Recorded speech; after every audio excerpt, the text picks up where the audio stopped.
My husband ended our marriage with a text message: "I'm leaving you and moving to Miami with my 20-year-old girlfriend. I've already drained our joint account." Huh. I responded calmly, "Good luck." By the time he realized what I'd done, it was far too late. The text had come through while I was helping customers at my boutique. As I wrapped a scarf for Mrs. Peterson, my phone buzzed in my pocket. "I'm leaving you and moving to Miami with my 20-year-old girlfriend. I've already emptied our joint account."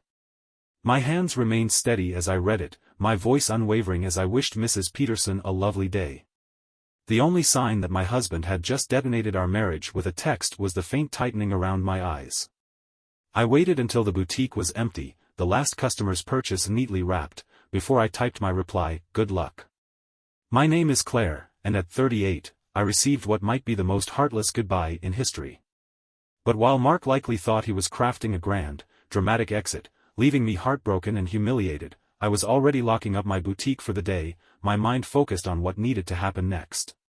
For months, the signs had been there: the late nights at work that never matched his paycheck, the sudden secrecy with his phone, his obsession with the gym, and his expensive new wardrobe, all attempts to cling to his fading youth. 3 months ago, I'd found a dinner receipt for two from a fancy restaurant on a night he'd claimed to be working late. That same week, I quietly opened a separate bank account at another institution. When he suggested combining our accounts to make things simpler, I'd smiled and agreed, all while funneling my personal savings into the new account. The joint account he thought he'd emptied? It held just enough money to keep up appearances, about 2 months' worth of normal deposits. The rest was safely stored away, along with detailed records of his suspicious spending over the past year. My phone buzzed again. "Don't even bother begging. Melissa and I are leaving tomorrow. I'll send for my stuff later." Melissa. The bubbly new receptionist from his office. I'd met her at their Christmas party, watched her giggle at Mark's tired jokes and brush his arm when she thought no one was looking. She was young enough to be his daughter and naive enough to think she'd won a prize. Instead of replying, I called my lawyer, the one I'd hired months ago after spotting hotel charges on our credit card. "It's time," I said simply. "He just made his move." "The paperwork's ready," she replied. "I'll file it first thing tomorrow." "Do you want him served in Miami?" "No need to rush. Let him think he's ahead for now." Another text came through: "I know this must be tough for you. Let's face it, you're not getting any younger. At least you've got your little shop to keep you busy." Ah, my little shop, the boutique I'd built from the ground up, the one that earned more than his middle management job ever had. The one he'd always dismissed as a hobby. I smiled, thinking of the certified letters that would soon be waiting for him in Miami. Let him enjoy his fleeting triumph. That evening, I went through our home, my home, actually. I'd inherited it from my grandmother and had wisely kept it in my name despite his repeated suggestions to add him to the deed. As I gathered the documents my lawyer would need, I came across our wedding album. Mark looked so different in those photos, before his midlife crisis had transformed him into a parody of himself. Back then, he hadn't yet started wearing shirts too tight for his expanding waistline or peppering his speech with slang that sounded absurd coming from a man pushing 45. My phone buzzed yet again. His text swung from gloating to outright cruel: "I've been planning this for months. Melissa understands me in ways you never could. You'll survive. Maybe you'll even find someone your own age. Already told my family, we just grew apart. Nobody's to blame." I calmly screenshotted each one, forwarding them to my lawyer for the growing file of evidence. Let him dig his own grave. His final text of the evening caught my attention: "By the way, I used the joint card to book our flights and hotel. Consider it a parting gift. LOL. Perfect." I immediately called the credit card company. "This is Mrs. Harrison. I need to report fraudulent charges and cancel a card." The representative asked for details, and I explained: 2 first-class tickets to Miami and a hotel reservation at the Royal Palm, both booked today. Also, I'll need to remove my husband as an authorized user. Do you have proof these charges were unauthorized? Yes. I have texts where my husband admits using our joint card to fund a trip with his girlfriend after draining our bank account. I can forward them to you. The representative's professional tone faltered just slightly. There was no hiding her satisfaction as she cancelled the charges. By the time Mark and Melissa reached the airport, they discovered their tickets were void, and their hotel reservation had been cancelled. My phone buzzed once more. "Don't worry about the house, I'll let you stay there until you can find something smaller." I laughed out loud. Did he honestly believe he had a claim to my grandmother's house? By the next morning, my phone was lighting up with a series of frantic messages from Mark. "What did you do to our credit card? The airline says our tickets aren't valid. The hotel cancelled our reservation. Answer me." I silenced my phone and focused on my boutique. Fridays were always our busiest day, and a new shipment of designer handbags had just arrived. Life moves on, even when your husband runs off with a woman young enough to be his daughter. Around lunchtime, his mother called. "Claire, dear, Mark told us everything. He said you've been controlling and vindictive, and now you're causing problems with his travel plans." I put her on speakerphone as I worked on a new window display. "Did he also mention that he emptied our joint account and used our credit card to fund his trip with his girlfriend?" Silence. "Then, well, he said you left him no choice. He said you were cold and distant." "Barbara, I have his texts," I replied. "Would you like me to read them to you? The one where he gloats about taking our money, or maybe the one where he mocks my age?" After a long pause, she murmured, "He did seem a bit cruel." I told him it wasn't appropriate to send those messages. "I appreciate the call, Barbara. But I think it's best we end this conversation. My lawyer has advised I keep contact with Mark's family to a minimum during the proceedings." "Proceedings?" she asked, her voice rising. "Goodbye, Barbara."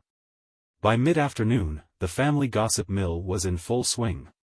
Mark's sister, Amanda, spread the word through mutual friends that Mark and Melissa were stranded at a budget motel near the airport. Apparently, Mark's personal credit cards were maxed out, a detail I'd noted long before. Later, my lawyer updated me. "The emergency hearing is set for Monday. Given his admission to draining the account and the documented credit card fraud, we're in an excellent position to freeze any remaining shared assets." "Has he been served yet?" I asked. "Not yet, but he will be. We'll send the papers to their motel address." Perfect. I also learned that Melissa's social media posts were inadvertently helping my case. She'd been documenting their adventure online, including not-so-subtle jabs at me. My lawyer added the screenshots to our growing collection of evidence. That evening, another text from Mark buzzed in. "You think you're clever, but I made copies of all your boutique's financial records. Half of that business is mine." I forwarded the message to my lawyer, adding it to the ever-growing file of his mistakes. Let him find out the hard way that separate business assets aren't subject to division. Monday's emergency hearing was everything I had hoped for. Mark showed up in his ill-fitting designer clothes, his face betraying a mix of arrogance and desperation. Melissa waited outside the courtroom, her youthful glow dimmed by the harsh lighting in her uncertain circumstances. My lawyer laid out the evidence with precision: Mark's text admitting to draining the account, his unauthorized use of the credit card, his history of hidden expenses, and more. Each piece had been carefully documented and organized. Mark's lawyer tried to spin the narrative. "Your Honor, my client may have acted impulsively, but Mrs. Harrison's actions have been calculated and vindictive." My lawyer smiled. "Calculated? Absolutely. Vindictive? No. My client acted to protect her legally separate assets and anticipated behavior that Mr. Harrison himself has admitted to in writing." The judge reviewed the evidence thoroughly: the house deed solely in my name, the boutique's incorporation papers, and my meticulous records showing the complete separation of personal and business finances. "Mr. Harrison," the judge addressed him, "you admit to draining a joint account and using shared credit cards to fund personal expenses. Do you deny this?" Mark hesitated, his face turning red. "I was just trying to move on with my life." "And you thought financial fraud was the way to do it?" The judge's tone was sharp. "Now you're also claiming rights to property that clearly falls outside of marital assets?" Mark's lawyer tried again. "The boutique grew during the marriage, Your Honor. My client is entitled to a portion of its value." "The boutique was established before the marriage," my lawyer interjected. And every penny invested and earned has been documented separately from marital finances. We've submitted that evidence for the court's review. Mark's smug confidence finally gave way to panic. He had assumed he could take what he wanted without consequence, but my diligence had turned his dreams of a clean escape into a legal quagmire. The court finds sufficient evidence of financial misconduct, the judge declared. All shared assets are frozen pending further review. Mr. Harrison is ordered to repay any funds removed from joint accounts within 24 hours. But we already spent it. Mark blurted out. The judge's expression hardened. Then I suggest you find a way to replace it. Outside the courtroom, I passed Melissa as she grilled Mark about their now non-existent Miami plans. Their hushed argument faded into the background as I strode confidently down the marble hallway, heels clicking against the floor. The weeks following the hearing brought one desperate move after another from Mark. He claimed the boutique had been his idea all along. He insisted he had invested in its early days. He even tried to argue that he had been my business partner in everything but name. Each attempt was easily dismantled by my meticulous records. He's flailing, my lawyer remarked during one of our calls. And it's not just the court battles. His girlfriend's social media posts suggest things aren't going well. It seems they're still at her studio apartment, living off her receptionist's salary. Mark's family, once eager to take his side, had begun reaching out with apologies. His sister Amanda dropped by the boutique one afternoon. I want to say I'm sorry, she said, picking up a silk scarf from a display. We believed him at first, he was so convincing. But when we saw his texts, the way he gloated about taking your money, we realized how wrong we were. Even Mark's mother called, her tone heavy with regret. The things he said about you, she admitted. About your age, about how he could find someone better. I don't understand how he turned out like this. I listened politely but didn't engage. Their guilt was no longer my concern. My focus was on the boutique, which was thriving like never before. Ironically, the gossip surrounding my divorce boosted my business. Customers came in to show support, often walking out with more items than they'd planned. My ex thought he could take everything in our divorce too, one woman confided while purchasing a handbag. Men like that never imagine we're smart enough to outmaneuver them. Mark's attempts to intimidate me continued. His texts alternated between anger and manipulation. You've ruined me. I never meant to hurt you. You'll regret being so vindictive. That business wouldn't exist without my support. Each message was calmly forwarded to my lawyer and added to my growing file of evidence. Through the grapevine, I learned that Melissa had left him. Living in a cramped studio apartment with a middle-aged man who had no job prospects wasn't the adventure she'd imagined. The age gap that once seemed exciting now felt suffocating. She updated her social media with posts about toxic relationships and second chances, eventually removing all mentions of Mark. One afternoon, my lawyer called with a chuckle. Mark tried to file another petition to revisit the settlement. The judge dismissed it immediately and ordered him to pay court costs. I couldn't help but laugh. Mark's desperation was a fitting end to the story he had written for himself. 2 years after Mark's text announcing our divorce, my boutique chain had grown to 5 locations, each more successful than the last. I was invited to speak at a women's business conference, not as a woman scorned but as a savvy entrepreneur who had built something lasting. During the Q&A session, a young woman raised her hand. How do you handle finances in a marriage? My husband says I'm being paranoid for wanting to keep things separate. I smiled. My ex-husband said the same thing, until he tried to take half of what I built. Trust your instincts. Protecting your assets isn't paranoia, it's wisdom. The boutique's growth had surpassed even my own expectations. Mark's mocking reference to my little shop was now a framed piece of office decor, sitting just beneath my latest business award. The text read, "Have fun with your little shop. At least it'll keep you busy in your old age." The irony wasn't lost on me. Through mutual friends, I learned that Mark had finally moved out of his parents' house into a small apartment above a garage.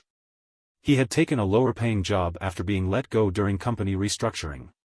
His attempts at dating were unsuccessful, his reputation preceded him, thanks to office gossip and Melissa's warnings to her friends. One day, Melissa visited my boutique. She looked more confident, her demeanor calm and self-assured. You showed me something important, she said as she paid for a handbag. That it's better to build something real than to fall for empty promises. I thanked her and watched her leave, feeling a sense of closure. 5 years after the divorce, my original boutique celebrated its anniversary with a grand event. The space had evolved into the flagship location of a thriving chain, employing dozens of people and serving as a symbol of resilience. Mark's mother attended, though I hadn't sent her an invitation. She approached me as the crowd began to thin. I saw Mark recently, she began. How is he? I asked. Still blaming everyone but himself, she said with a sigh. I just wanted to say, none of this was your fault. He couldn't handle someone as strong as you. Thank you, I replied simply. As I looked around at what I had built, I thought about the path that had brought me here. Mark had thought his cruel text would be the ending to my story. Instead, it had only sparked a new chapter, one of strength, independence, and undeniable success. Because sometimes, the best revenge isn't about getting even. It's about moving forward and thriving on your own terms. Over the next few weeks, Mark's desperation became more apparent. He tried claiming that the boutique was his idea, that he'd invested in it, and even that he'd been my silent business partner. Each argument was quickly dismantled by my records. He's floundering, my lawyer noted during an update call. His girlfriend's social media suggests their relationship is unraveling. They're living in her tiny studio apartment, and the strain is starting to show. Mutual acquaintances began reaching out, their tone shifting from accusatory to sympathetic. I had no idea, his sister Amanda admitted when she stopped by the boutique. We believed his version of events at first. But after seeing his texts and how he's handled everything, it's embarrassing. His mother called too, her voice heavy with regret. I'm sorry for how we reacted initially. Mark's father and I thought we were helping him, but he refuses to take responsibility for anything. He blames everyone else, you, Melissa, his company, even the judge. We don't know what to do with him anymore. I listened politely but kept my distance. Their family drama was no longer my concern. Meanwhile, my boutique thrived. Gossip about my situation had ironically turned into free publicity, bringing in customers who admired my resilience. Some came specifically to show their support, others just to shop and chat. One customer confided while purchasing a luxury handbag, "Men like Mark think they can walk all over us. They never expect us to be 10 steps ahead." I smiled and nodded, silently agreeing. 6 months later, my boutique chain had grown to include a second location, with plans underway for a third. The little shop Mark had dismissed now employed several dozen people and had been featured in business magazines as a success story. Through the grapevine, I learned that Melissa had finally left Mark. Sharing a cramped studio apartment with a broke, middle-aged man hadn't been the glamorous escape she'd imagined. According to mutual friends, she posted on social media about toxic relationships and starting fresh. Mark's career had also taken a hit. The HR investigation into his relationship with a subordinate had resulted in a reprimand, and his chances of promotion evaporated. When his company downsized, his position was eliminated entirely. He moved into a tiny apartment above a garage and was forced to take a lower-paying job. 1 year after the divorce, I hosted the grand opening of my third boutique location. The media coverage focused on my achievements as a businesswoman, with no mention of Mark. During the event, Melissa unexpectedly walked in. She looked nervous but determined. "I owe you an apology," she said quietly. "I believed everything Mark told me about you, how you were cold and controlling, how you didn't support his dreams. But after seeing how he treated me, I realized none of it was true." I continued arranging a display and replied without looking up, "They weren't dreams, Melissa. They were excuses. There's a difference." She sighed. He thought I'd support him while he figured things out. After 2 weeks of complaining about the size of my apartment and suggesting I take out a loan for something bigger, I finally had enough. I couldn't help but laugh. "Let me guess, everything was going to work out once his big plans paid off." She nodded, a small smile breaking through her embarrassment. "I'm dating someone my own age now. We don't have much, but at least we're building something real." After she left, my assistant manager whispered, "Was that the girlfriend?" "No," I replied. "That was just another woman who learned the same lesson I did." Over the years, my boutique chain continued to grow, expanding into new markets and thriving as an industry leader. Mark's life, meanwhile, remained stagnant. He cycled through dead-end jobs and short-lived relationships. His dating profile still described him as young at heart, though his photos were clearly outdated. Occasionally, mutual friends shared updates. He tried online gambling to fix his money problems, but it only made things worse. He joined some pyramid scheme and lost even more. Mark's mother called me one final time, not to defend him, but to thank me. "You taught our family a valuable lesson," she said. "Enabling someone's bad behavior isn't helping them." We stopped making excuses for him, and though he hasn't changed, we have.